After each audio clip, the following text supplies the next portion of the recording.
човек е добре, вярвайки в нещо, да има достатъчно познание, да може да обоснове това, което вярва и най-вече да знае това, което вярва, защото виждаме вече от 1944 до ден днешен,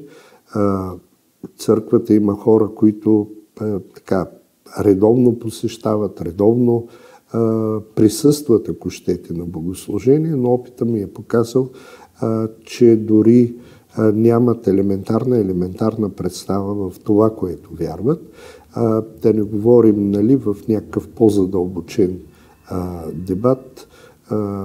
това как така вярваме в един Бог, а същевременно нашия Бог е Троица,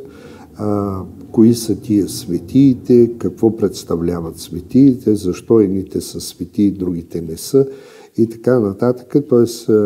вярата е облечена в доста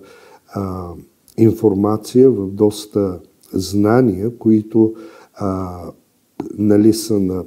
различни нива и се надявам и много ми се иска чрез въвеждането на един такъв предмет нашите деца, бъдещите поколения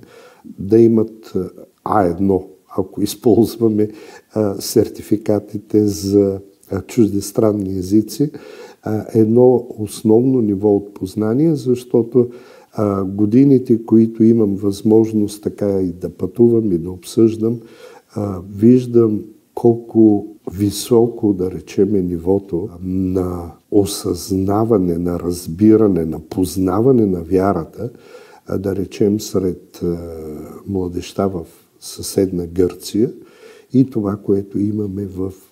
България. Това ще бъде един наистина много дълъг процес, тъй като загубихме много време и изтървахме няколко поколения, ако щете,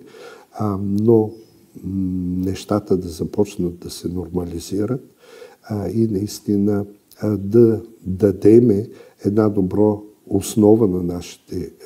деца, избора те сами ще направят.